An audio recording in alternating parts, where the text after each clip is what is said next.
The speaker, a self-described non-religious individual, was deeply moved by observing Muslims performing Salah, the daily prayer ritual. He found the experience powerful, intentional, and beautiful, noting the deep connection and surrender displayed by the worshippers.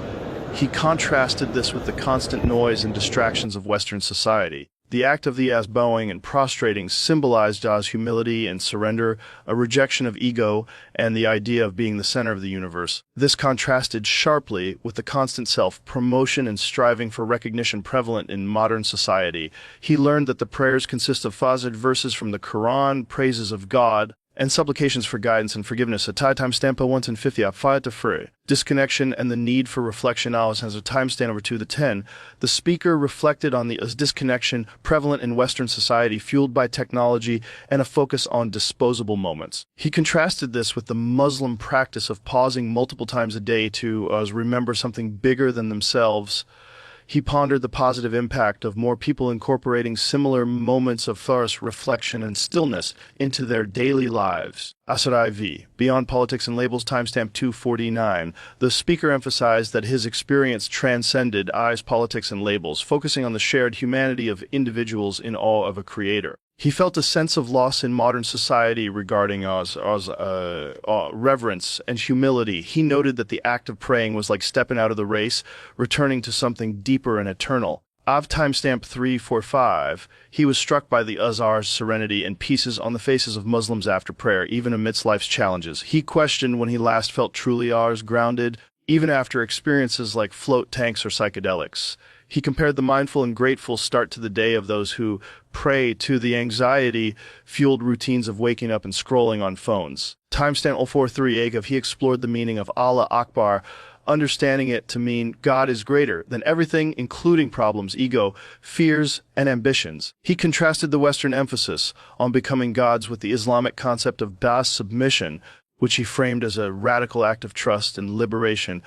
He explained that the word Islam literally means submission, and that through submission, one can find freedom from comparison, insecurity, the need to prove oneself. Timestamp PO553 FA. Discipline, community, and intention. Time PO603.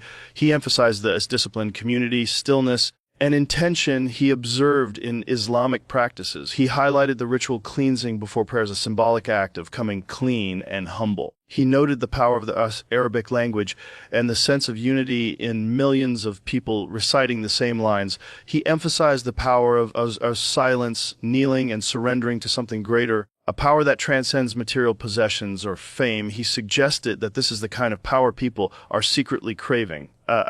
Unpacking layers and questioning Western masculinity. Timestamp Yo79 39 hours. The experience of witnessing Muslims pray cracked open a door within him. He questioned the Western version of masculinity that equates strength with domination and control, contrasting it with the Ghazar's mastery over the ego he witnessed in the act of bowing. He emphasized that real power comes from stillness and knowing who you are and what you serve. Timestamp PO1848. He questioned his own level of commitment and the absence of a sacred practice that centers him. He argued that without being grounded in something eternal, one is vulnerable to emotional storms. He suggested that Islam provides a structure map and comes for life. He highlighted the psychological and physical benefits of Islamic practices, such as fasting during Ramadan, which he likened to intermittent fasting for purification and willpower. He lamented the reduction of religion to politics and division, overlooking the incredible wisdom within it. He began reading the Quran out of curiosity and found it to be poetic, challenging, and deeply reflective. He was struck by the way it speaks directly to the individual, fostering introspection and transformation.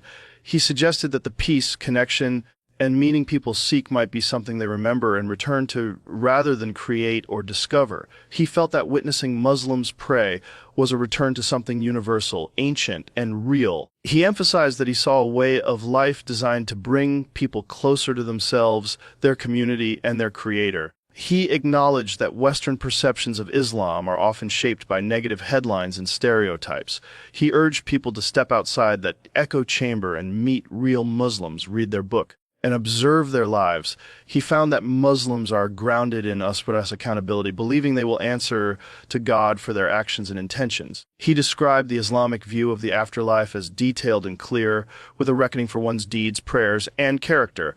He framed Islam as a moral operating system that emphasizes restraint, preparing for what comes next, and earning real peace. He was surprised by the emphasis on asars, mercy, and compassion in Islam, despite the stereotype of harshness. He highlighted the Quranic message of not despairing of God's mercy, offering redemption and hope.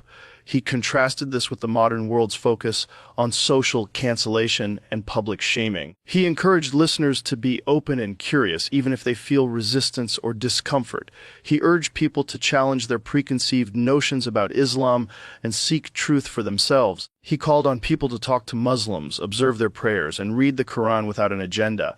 He directly addressed Muslims, expressing his respect and admiration for their humility, devotion, and unwavering faith. He acknowledged that Islam is not what the headlines show, but something deeper, gentler, and more human. He concluded by encouraging listeners to take a step towards understanding Islam, starting with a conversation, a prayer, or an honest moment. He suggested that the thing they were avoiding might be the very thing that holds the key to their peace. He framed Islam as a mirror that reflects who we are, who we could be, and who we were always meant to become.